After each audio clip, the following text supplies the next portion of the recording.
Hello, ladies and gentlemen, boys and girls, college football fans across the nation and around the world. This is Tim May with the Tim May Podcast. I think I said on last week's podcast, Awesome Ward, that we'd be back this week talking about Ohio State playing somebody for the national championship. Lo and behold, it happened. Ohio State beat the unbeatable, or at least before Ohio State was 0-4 going into its latest game with Clemson, and blew Clemson right out of the water. And what for Ohio State fans and for guys like me and you, I expected this kind of offense all year long. I wrote about it, on Lettermen Row. I talked about it on Lettermen Row. I thought this had the chance to be the most prolific offense, the most well-rounded, diverse offense Ohio State has seen to date. Finally, in the seventh game of the year, it came to fruition. And, you could have had Vince Lombardi being the defensive coordinator of Clemson. I don't think it would have made a difference. Yeah, this sounds great. I mean, Ohio State, other than Northwestern, really never had any problem scoring.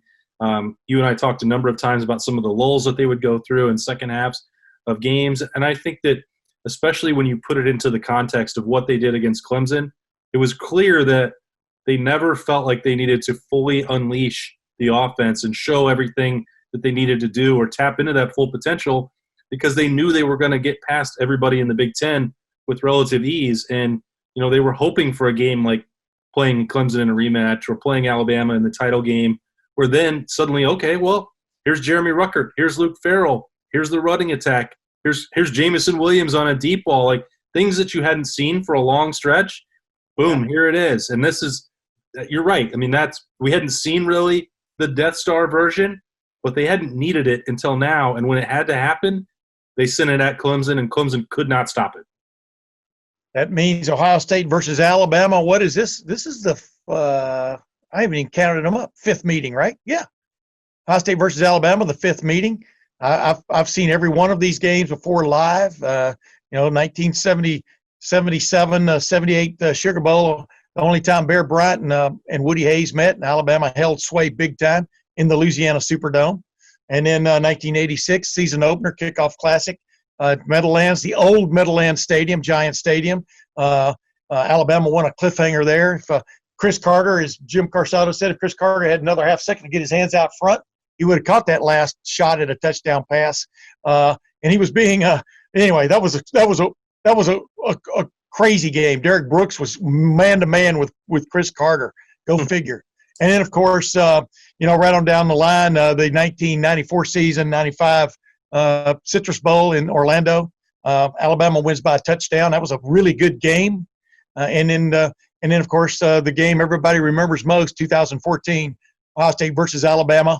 Alabama, the number one seed in the first college football playoff. Ohio State backs in at number 4, and Ohio State with Zeke Elliott and Cardale Jones et al. Et al. Means and everybody else. I'm not sure what it means, but it sounds cool. Wow. Shocker in the Superdome. Now, this is the next one. Those games have nothing to do, I don't believe, with the game we're going to see, because everybody who was involved from both sides, except for maybe a couple of coaches on the Alabama side and a couple of coaches on the Ohio State side, all the players are gone, But this feels like a classic matchup. This feels like the modern day college football championship game with two teams that are going to be throwing haymakers left and right offensively. Agreed? Yeah, and I think you go back and there's been a lot of talk about poll voters and where people have teams ranked in the last week or two. But go back to August, and virtually everybody had Alabama number 1 and Ohio State number 2 as the teams that have the most talent, have the best coaching staffs, motivated to do it. Now, things went a little sideways, of course, in the Big Ten, and Clemson, of course, deserved a place among those top 3, knew what they could do, what they were capable of. But I think when you look at this and you looked at the way Clemson played this year, Ohio State and Alabama are far and away validating that they have the most talent, that they are the best coach teams.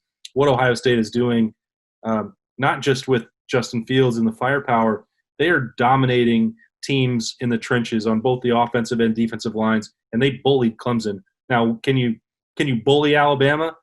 No, but Alabama won't be able to bully Ohio State the way it has a number of other teams in the SEC. When you call – your word is great, Tim. I mean, this is going to be a heavyweight fight between the two programs that are at the height of their powers. And I said it last week, I hope that we can get through this, that both teams are able to stay healthy in their bubbles and up until Monday night, and that there's no excuses.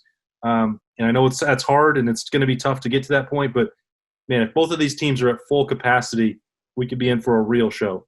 Absolutely. You know, and I like the fact that you brought up the offensive and defensive lines, especially Ohio State's offensive line, the way it's launched. Trey Sermon, the last 3 games he's played, I mean, he just increasingly bringing on the pressure. Michigan State, the Northwestern game for the Big Ten championship, and then the other night, like I wrote about at LettermenRow.com this week, that's almost forgotten. When the dust settled of the magnificent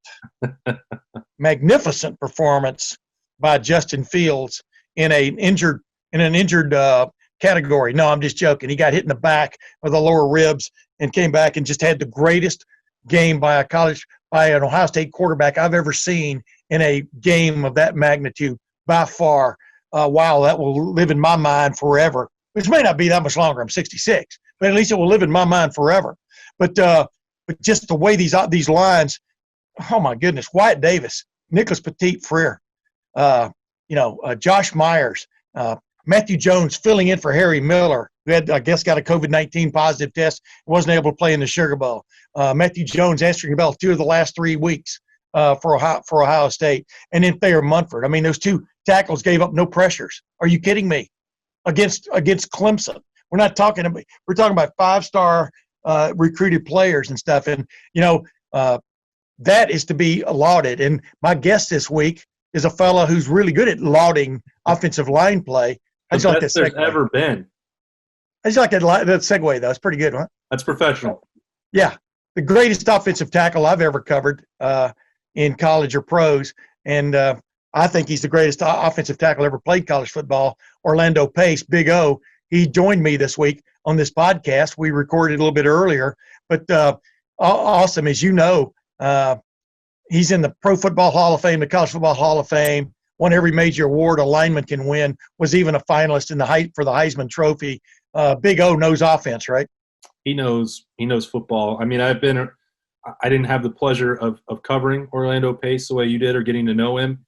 But I've been around enough people in Columbus and who know football that they don't just think he was the best. Some people have said this to me, and I think maybe even you as well, that he's not just the best offensive lineman that they've ever seen, that he might be the best football player, period, that they've ever seen. And I certainly remember watching him on TV and what he did at the next level as an NFL cornerstone. This guy, yeah. he knows football, and few people have ever played it at the level that he did. Yeah. Well, Awesome and I will be back in just a moment after this interview with Orlando Pace. We're going to chop up what we might see coming next Monday night in Miami Gardens. Don't confuse the 2, Miami and Miami Gardens, and don't confuse the 3, Miami Beach, Miami, and Miami Gardens by any stretch. But Ohio State versus Alabama, and a fellow who knows a little bit about football, as we said, Orlando Pace. Without further ado, here's my interview with the Big O. As promised, ladies and gentlemen, college football NFL Hall of Fame member Orlando Pace, the greatest lineman I have and probably will ever have covered. Orlando Pace, welcome to the Tim May podcast. What's up, Tim, man? Thanks for having me, man. Thanks for having me. Hey, man, it's been a long time coming, but I've been wanting to get you on here for a while, but definitely now, my man, because when I think offensive line, I think of you in those lines back in the mid-'90s, and I know you watched that game on Friday night, and, you saw that Ohio State offensive line for really the 3rd straight game, kind of like set people up and mow them down, and just how impressive was that victory by Ohio State, number one, and then the offensive line in particular? First of all, I thought that was probably one of the best games the Buckeyes have played in a number of years. And I say that, Tim, only because it seemed like for every man on the field, they were playing with a purpose, a sense of edge. Everybody seemed really, really focused. And to your point, that offensive line, the last 3 weeks, even though they've had some issues with COVID or whatever, those guys have been playing phenomenal. And I know Justin Fields had an incredible game, and he'll get a lot of credit for that. But I just wanted to say that the offensive line did a phenomenal job. They were focused. I know Wyatt David gets a lot of credit up front, but those guys have really come along, and they were really the reason, obviously Justin Fields had that success, but the Buckeye offense had that type of the time and because Clemson's a good team, but they dominated the line of scrimmage. Hey, Big O, when you watch that and you watch a team coming off the ball like they were, you guys didn't zone block as much as these guys do, I don't think, in your day at Ohio State and stuff. But what kind of feeling does that give you to be able to actually see an offensive line taking control of a game?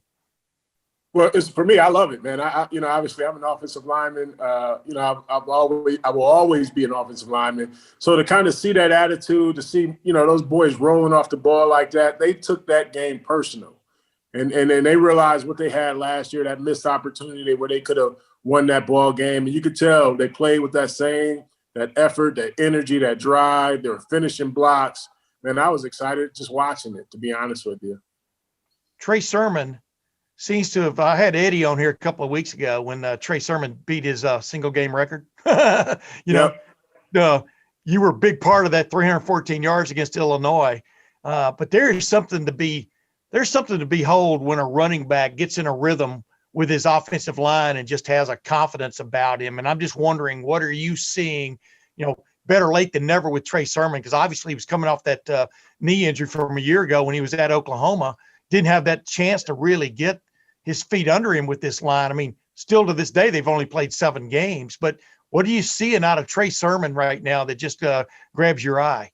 It feels like he's getting healthy. I think he's getting used to that offense. And when you play 6 or 7 games with the new team, and I'm sure they stopped just with all the restrictions they had to incur. He's just getting in rhythm now. He's getting in rhythm. He's getting his burst. He's getting his explosion down. He wants to hurdle everything. So you could tell he's really getting his explosion back. And everything I read in the preseason about how impressed they were with Sermon coming into the year.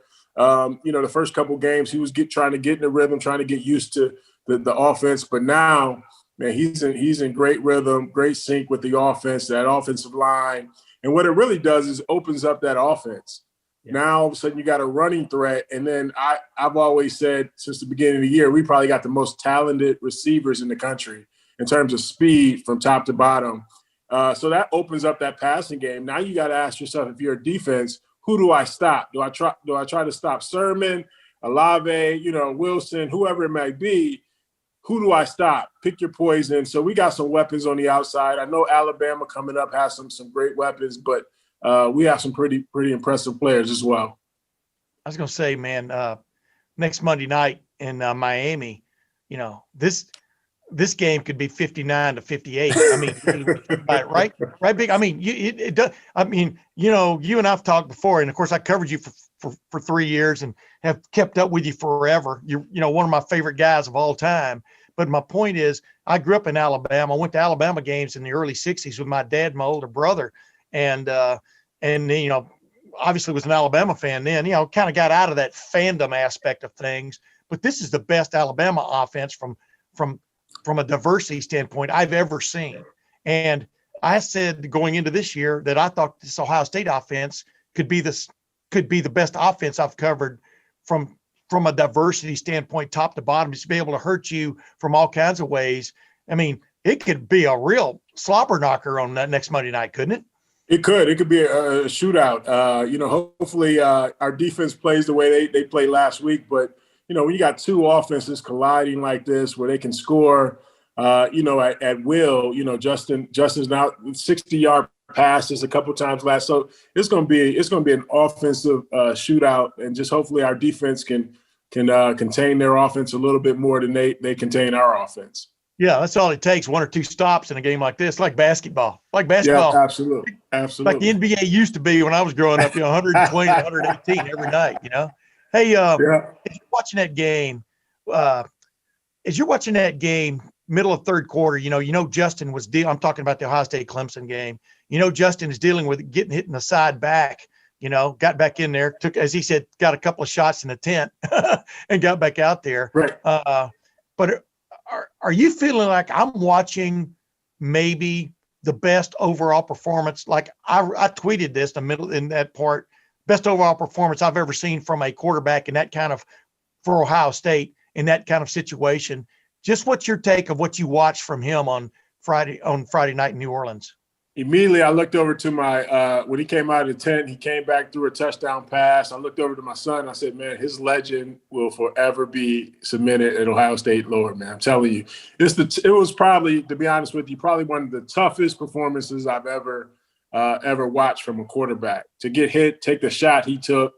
And the thing, when you're seeing him, he's still throwing these bombs. And you're like, dude, how is this guy – doing this, and I know he's going to be sore as I don't know what, didn't get a diagnosis, didn't want to come out the game, only missed one play. Man, that is as impressive of a performance that I've seen in all of football, just his toughness and the way he willed himself and helped will that team to beat Clemson.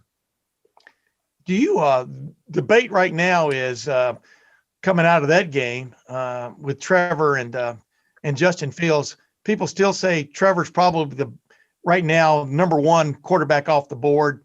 Justin Fields might be number two, depending on what your taste is, et cetera. But what's your take on just watching these guys play on Friday night? I mean, and I'm not trying to get you to get into a debate about who's the better quarterback, but what do you see? What's your feel of those two guys coming out of Friday night of who you might hang your franchise on? Well, you know what? To be honest with you, Tim, I don't think you can go wrong with either one of those guys. I think they're going to be both great pro quarterbacks when they make it to the NFL. It depends on what system they get in as well. Coaching and development and those things all mean a ton. I mean, we've seen quarterbacks come out of Ohio State recently that went to bad situations and didn't last long. So I like to see. You never know. It depends on what system they get in. They're both talented guys. Right now, and I hate to say this, but, obviously, like every other pundit or draft pick, obviously, have Trevor Lawrence probably number one, and then Justin Fields is a close second. One thing I love to see Justin do is just get to a place where he can develop, use his skill set to his strength and be fine. I think, obviously he has some rough spots throughout the season in terms of just, picking up blitzes or holding the ball too long. So I like to see him improve on that just in terms of coverages and things like that. But, he's a phenomenal athlete, phenomenal quarterback now. And I can't wait to see him perform on the next level. Kurt Warner played in the Arena League, and then all of a sudden he was the quarterback, the Super Bowl champion quarterback of the Orlando Pace-led Rams. What when you get to that level, give people an idea of what you see that's the difference between the good and the great, when it comes to leading a team to a Super Bowl championship. What is that little difference? Because you played with some guys. Yeah, you know what? It's really, first of all, you have to be a leader. But I think what guys need to understand is that you really have to the preparation.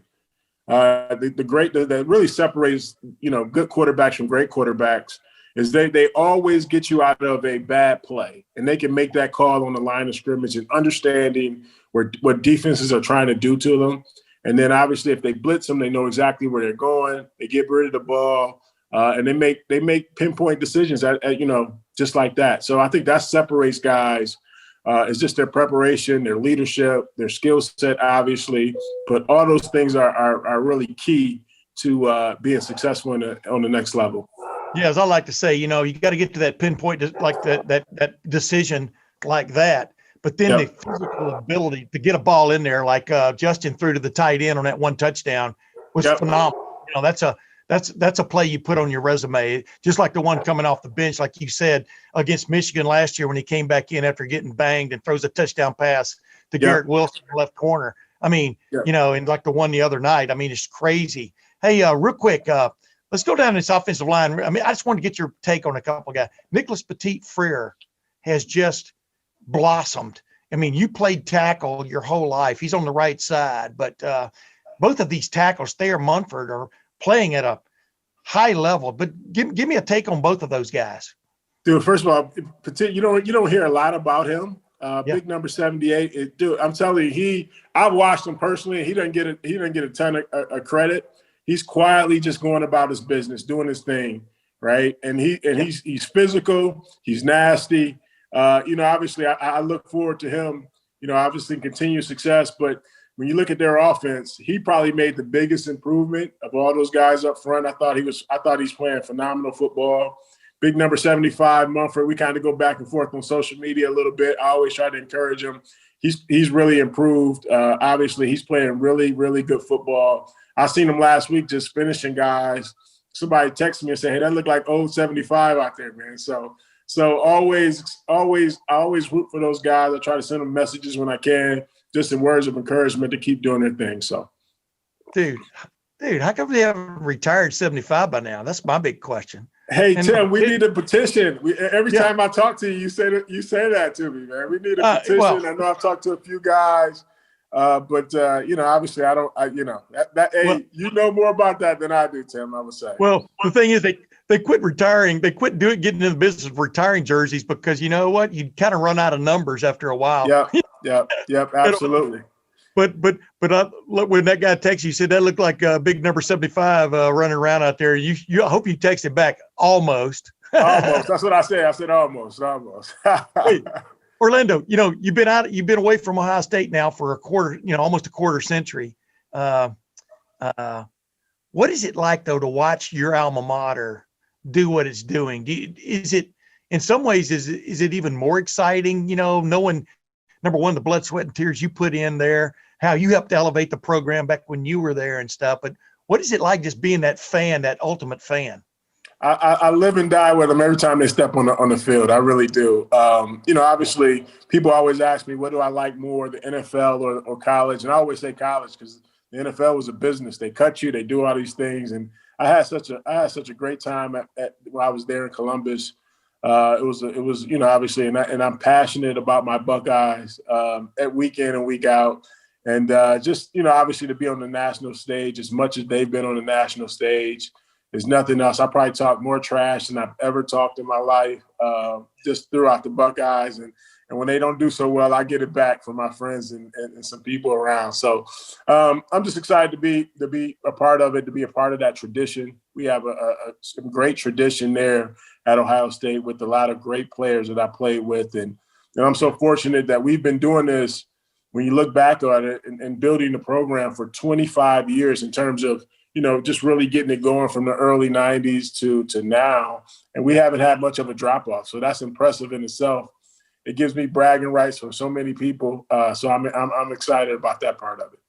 Yeah, I was going to say, man, if I had to write down two of the great recruiting battles that were won by John Cooper and staff, to get things righted back then, were number one, getting Robert Smith to stay in state, and then getting you to stay in state. And, obviously y'all were one and then the other, but that is the genesis of what we're seeing now. I've had several former players on my podcast in the past, and I keep reminding them, and you may agree or disagree, but I think this is truly the golden era of Ohio State football. I mean, when you look the last, 19 years of the game, 17-2, like I even said to somebody, this has been such a wacky year, like wacky 2 years. Ohio State has now played Clemson more times than they played Michigan in 2 years, But this is kind of the golden era that you guys helped bring along, isn't it? I mean, do you look at it? It started with us, but one person I got to give a lot of credit to, Urban Meyer did a fabulous job in terms of, when I was at Ohio State, they mainly recruited only the Midwest and Ohio, those things. Urban really opened the recruiting up, where he went across the country and recruited a lot of speed to compete with some of those teams in the SEC and things like that. So to make that transition and start bringing different type of players into the Ohio State fold was fabulous. And I think Ryan Day's doing the same thing, recruiting, throughout the country, opposed to just mainly staying in the Midwest. Yeah, I was going to say, as somebody said, these are two SEC teams going at each other next, at least caliber-wise, next Monday night. Hey, last thing I wanted to ask you. Ryan Day took over the reins for Urban Meyer. That's not always easy, as you know, one of the three most maybe winningest coaches of all time from a percentage standpoint. Now Ryan Day stepped in. He's had one loss on his resume. Of course, he coached those 3 games in 2018 at the beginning. But how impressive are you with the job he's done and where this program is headed? I mean, recruiting-wise, they just picked up another huge recruit over the weekend for the 2022 class, But wow. How impressive is what they're getting done? Yeah, it really is impressive for what he's been able to do and not have any drop-off whatsoever from what Urban did. Because, obviously a lot of Ohio State pretty much recruits itself. But, when you lose a guy like Urban Meyer, you would think there would be a fall-off or a drop-off. But obviously, Ohio State, they knew what they had in Ryan Day. And he's so smart in terms of his preparation. And people see that. I mean, it's not – when you look at that game this past weekend, you can see how prepared the Buckeyes were. And you can't – and not every coach can do that, especially with so much that's going on this season. To still have those guys prepared and ready to play the way he did was a great attribute to who he is as a coach and how the players have bought in to what he's saying. And obviously his play calling, his confidence he has in his offense and his quarterback is impressive. And I can't wait to see what they got Monday night. Hey, last thing. How strange has this year been, Big O? I mean, by the way, have you stayed COVID-free so far? I mean, and I've been fortunate to stay COVID-free. I've been kind of, trying to abide by all the CDC rules and do everything I can just to stay safe because, obviously, with young kids and things like that, you just never know. So, just trying to stay COVID safe. And one thing I will say about college football, people don't understand and I was telling this to somebody the other day, how impressed I am with kids. Obviously college kids, it's easy to say the NFL because they get paid millions of dollars, but these kids to really put their life on hold and really, constrict some of the things that they do in college and still go out and play a game for entertainment. The NCAA should do something in terms of compensation for some of those kids because some of the things that they've done. And, obviously they'll have millions of guys watching on Monday night and they won't get paid a dime for it. So, but they've sacrificed a lot this season. And I don't know how many people would say this, but they sacrificed a lot for a lot of entertainment for people. So hopefully, something happens or something like that. But I commend those players, all the players in college football for the sacrifice for our entertainment. I was going to say, the NCAA keeps saying name, image, and likeness is coming, But for the seniors or less year players on this year's team won't do them any good. But I did want to ask you this, following up on that. As you look back on, like you said, those college years were probably your favorite playing the game. And past whether these guys should be compensated, because clearly they should. I mean, I've been on that bandwagon forever. But it's rare in your life that you get to be in a group that the focus is all about the brotherhood and winning the games, right? And that's what's special. That's what separates college football from the NFL without a doubt, unless things are really going good, But that is what they have embraced and need to continue to embrace, right? I mean, that is those feelings are fleeting in life. Oh, absolutely. Absolutely. I think to your point, when you're in the NFL, everybody has families after games, guys go to their families. In college football, you only have each other. You're playing for each other. You're playing for, you hang out after the games. You spend so much time together. Those, to your point, they are fleeting. So hopefully we continue that. Even if guys get paid, there's no individualism or anything like that. Guys can still stay focused and really have that, camaraderie and things like that. So, yeah. Orlando Pace, Big O, the pancake machine.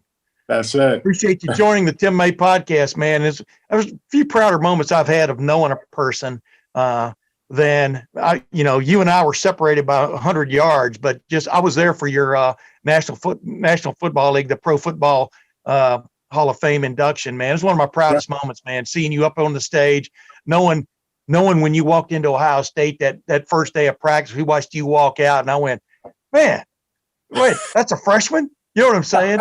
And you never lost that aura. You never lost that aura, as a football player. And there are a few football players that can say that. But Orlando, appreciate you coming on the Tim May podcast, my man. Hey, no problem, Sam. Thanks for having me, man. Go Bucks. Yeah, and Happy New Year, brother. Happy New Year to you. Yeah, Big O never lets me down, man. Orlando Pace. I always say this every time I have somebody on my show, but I do have my favorite guys, from the past coming on from time to time. and Orlando Pace, Eddie George, my buddy Kirk Barton's one of my good friends and stuff. But Orlando Pace and Eddie George, two of the greats to ever play the game in the last couple of weeks have been on here, and I truly appreciate it. But the insight that they bring from being that great player looking back, having Eddie George look at what Trey Sermon has done the last couple of weeks, having Orlando Pace look at what Wyatt Davis and that group. I mean, Wyatt Davis is the wheel horse without a doubt on that offensive line, just like Orlando Pace was on those 94 and 95 offensive lines. But just to have those guys give you some perspective on how good they think this team is, like I kind of baited them a little bit, but, I keep telling them, awesome, this is the golden era of Ohio State football we're living in. And like Orlando basically said, yeah, and that started really, when you think about it, back in those mid-90 teams, man, 93, 94, 95, that's when the rise really started under John Cooper of getting big-time talent in there and being about as good as anybody else in the country from one year to the next, with very few exceptions. It certainly laid the foundation, those players did, because, as the NFL popularity was really starting to explode at that point or go to a much higher level, college football and NFL football have always been popular, but, really the way, Sunday ticket packages and attention and, Monday Night Football and all that, as it really skyrocketed and sort of passed the NBA and Major League Baseball. Well, that was the same time that Orlando Pace and Eddie George and, Joey Galloway, these guys were becoming big stars at the next level. And I just, remember you'd watch those shows and suddenly you were hearing the Ohio State University in the intros. So, like, I think that there's something to that, where the brand became more nationally established. Those players gave away to more NFL talent that wanted to sign up, and then Jim Tressel took it to the next level. And once you cap it with a national title the way he did, I mean, then you're solidified. It's not as if Ohio State was not already a powerhouse brand or recognizable, but that certainly elevated it. Now, one after the other, you keep seeing Ohio State build on that. And you're right. I mean, this is the golden age, and I don't see what's going to slow it down, just to take it even to the future with what Ohio State is building with these recruiting classes. The one they just signed, got a 5-star commitment on Saturday, the day after the Sugar Bowl. Yeah. With Jaheim Singletary. They're the one for 2022. I think it was 5 stars already in the fold. It's insane what's going on. Like, this is why you're looking at Ohio State and Alabama, and why this would be that, this could be the start of a trilogy or a trilogy of games in the title game. And it's fun, man. I'm really excited. Yeah. I was going to say, you need the Hubble telescope to keep up with all the stars that are coming in.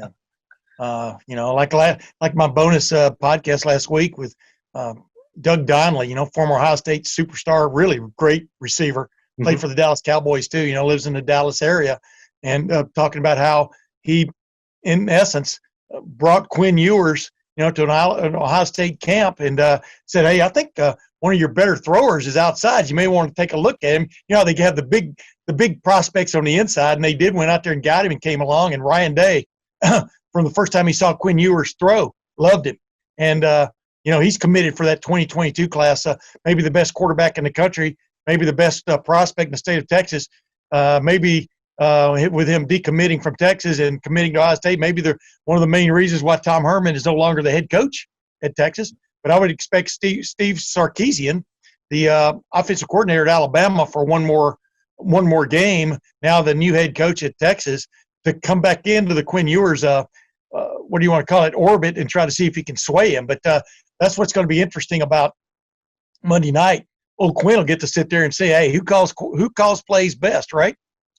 Yeah, he actually – so Byrne talked to Quinn Ewers and Caleb Burton over the weekend, and they said that, that coaching change had no impact on them. Now, there's a long way to go till they're signed. Oh, yeah, buddy. Oh, yeah, it's a long way to go. Yeah, so – and we know how that works. But I think the benefit for, Quinn Ewers here, and the day after Texas makes this change, or the day before, you see Justin Fields throw for 6 touchdowns with playing through that injury. Ryan Day's reputation with quarterbacks has not gone unnoticed, obviously, by these guys. So, right. Obviously, Texas is going to have to make a big swing. That could maybe even make or break Steve Sarkisian there. Who knows? But right now, that's another just fascinating subplot here in a game that's full of them. It'll be, Sarkisian trying to keep up with what Ryan Day's doing with his play calling. And right now, they're not going head to head, but just their offenses who can keep dialing up, the best ball plays. We talked about Northwestern and how, that first half just, that was maybe the worst couple quarters that Ryan Day's had.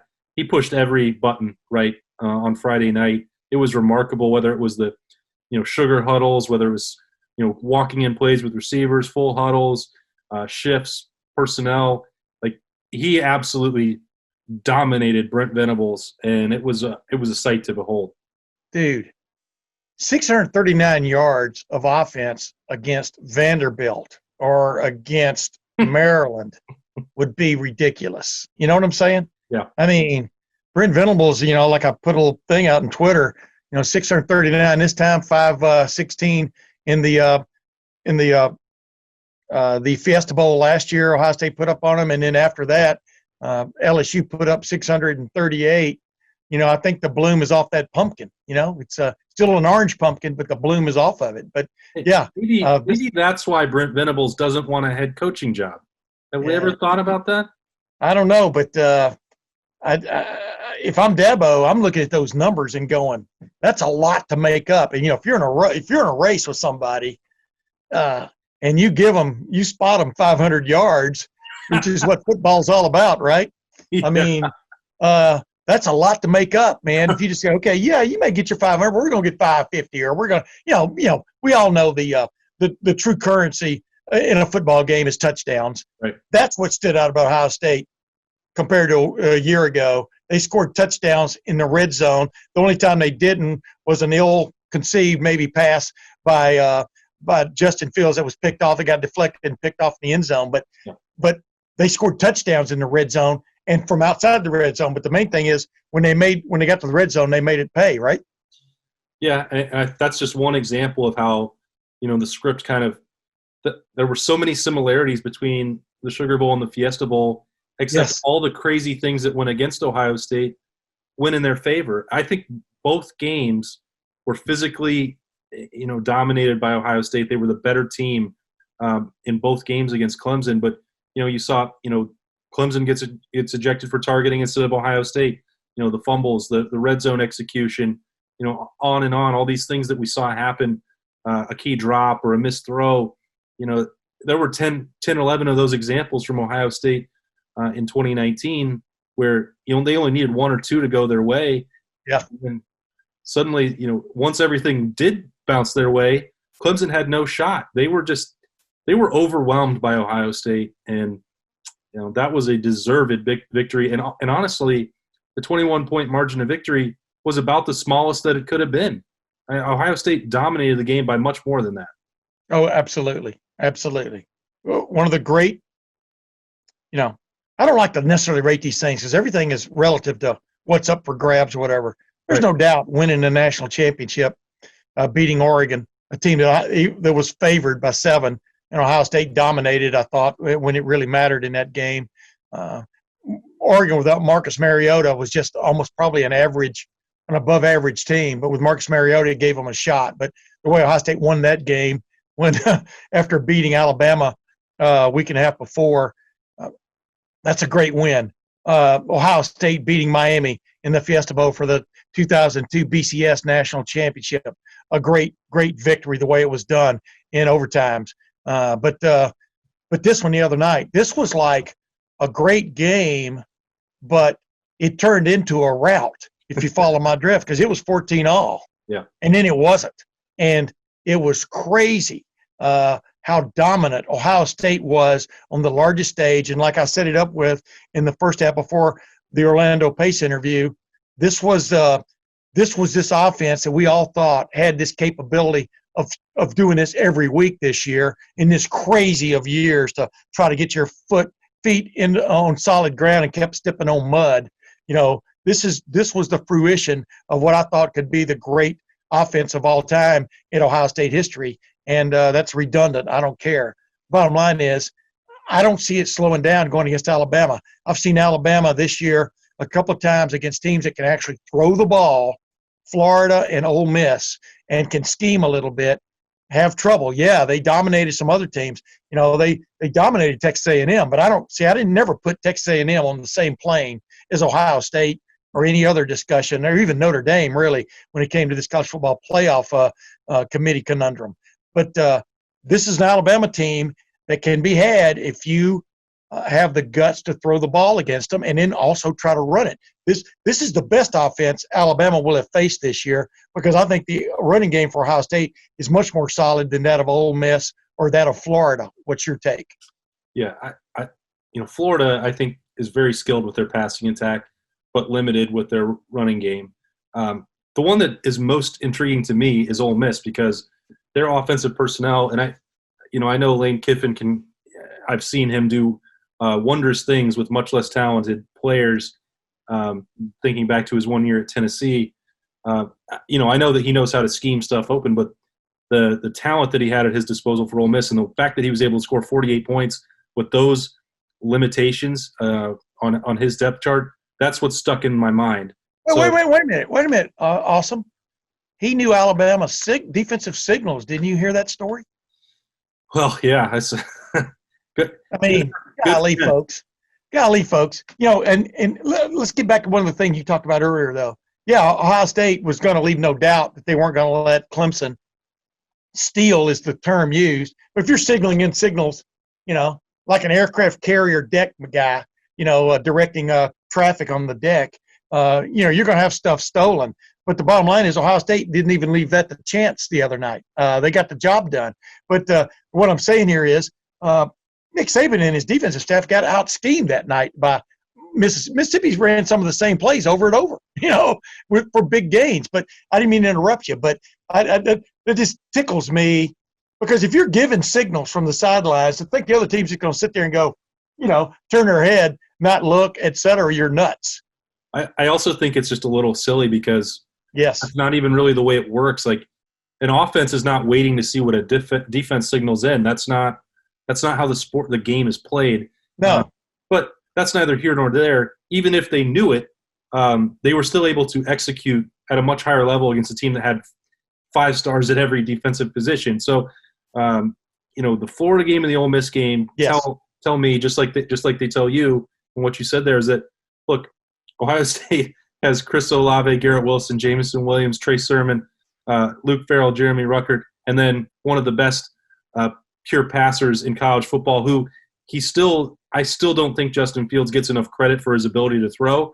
Maybe that changes some after what happened on Friday night, when he wasn't able to really be a true dual threat for 2.5 quarters in that game. So, I think you said this either last week or maybe a month ago. When you can throw and you have Justin Fields with those people, you're going to have a puncher's chance against anybody. So it was trendy and popular to rule out Ohio State against Clemson. It continued, and people have said that Alabama is the only team that can win the national title for weeks. Ohio State, what they did on Friday night, if they do that again, they will beat Alabama. I don't have any question about that. Yeah. Alabama is a solid, deep program, just like Ohio State. If I had to pick right now, if I had to pick a defensive lineman, if I got first pick of the rosters, if I had to pick a defensive lineman, knowing what I know right now about the way guys are playing right now from both of these rosters, it would be Haskell Garrett. I'm not so sure Tommy Togiai wouldn't be number 2 for me. I'm not kidding you. The effort that they bring, and then the effectiveness that they bring from a relentless standpoint, is off the chart right now. And they've had to play a little bit more than Ohio State defensive tackles have had to play in the past because of a little bit of a depth situation. But Antoine Jackson gave Ohio State some valuable minutes the other night. Deron Vince, right on down the line. Ohio State played without, 2 or 3 of its defensive ends in that game, including Friday. Zach Harrison. Yeah, Tyler Friday. Yet, let's face it, Jonathan Cooper played his best game as a collegian the other night. I'm talking about from a pure effort, bringing it every play, swinging his baseball bat as hard as he could situation. And then, thank goodness he finally got to Trevor Lawrence a couple of times to kind of, feed the hunger. Yeah. But, that's where this game is going to be won or lost on Monday, is can Ohio State give Justin Fields time to do what he's doing? Can they open holes again? Just seams. They don't have to have holes. Seams for Trey Sermon.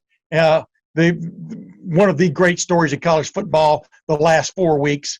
And can those receivers get open against whatever defense Alabama throws at them? Because I'm telling you something. The two wrenches that I'm going to write about later this week, the two wrenches that Ryan Day and his staff have thrown in to the preparation now was just the way Jeremy Ruckert and Luke Farrell went off the other night. You and I, that was my big, bold prediction, especially about Ruckert, and it came true. He should have had 3 touchdown catches, but Justin threw it to Luke there on that one, which was a great pass. But then also the way Trey Sermon given Alabama to have to worry about not just an effective running back. This guy's now transcended into a great running back like you thought he could have been 4 years ago. That just adds to the conundrum for Nick Saban and his staff. And I'd go back to what you were saying about the defensive line, Tim. Tyreek Smith also played the best game of his career. And those guys, I think it's incredible. And I talked to Zach Warren about this on Monday for a Buckeye Q that we're doing this week. Without Zach Harrison, without Tyler Friday, Ohio State was not playing the full rotation the way that they normally would. At least it seemed that way to me. I don't know what the exact snap count was, but they had to play more. Larry Johnson didn't get to do it the way that he ideally would. But that drive with about 9 minutes left in the fourth quarter, Clemson was trying to cut it to 14. They're on like the 35. The Rushmen took over. They put those 4 guys on the field, and then on third down, Baron Browning was added in as sort of the Rushman package. Right. The front won the game by getting after Trevor Lawrence, forced a fumble. Tyreek Smith had him wrapped up on fourth down, forced him to throw it away, hit him on third down. Haskell Garrett and Tommy Togiai on every single snap are pushing the pocket 4 yards back into Trevor Lawrence's face. He threw for 400 yards, but he was still, I don't think, ever comfortable after the first quarter. And the point is they looked as fresh as they did as if the game had just started. That tells you about the, passion, the energy, the intensity that they played with and how badly they wanted to win, that they were fighting through that pain, fighting through the fatigue to change that game. And they will have to do that against Alabama. We'll see. It's still – so there'll be 10 days between those games. We don't know specifically what happened for Zach Harrison. Tyler Friday has been traveling with the team, so it doesn't appear to be a COVID-related situation for him. But he's been missing for a while. If you could just add in one of those guys, that can make a big deal in a game like this. Absolutely. And of course, you find out as we record this, this is on a Monday of this week, Waddle, it looks like he's been cleared to practice again with Alabama. Are you kidding me? Putting Waddle back in that wide receiver core with Devontae Smith, who, as we record this, may win the Heisman.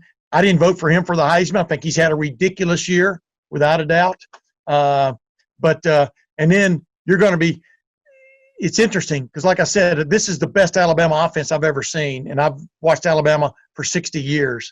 But just from the balance of Najee Harris, who I remember standing next to at the Ohio State spring game when he kind of flew in all of a sudden and was there at that Alabama spring game, and I introduced myself to him, and he said it was nice to meet me and stuff, shook my hand. And then I told him I was with the local newspaper, and he pulled his hood up and walked off.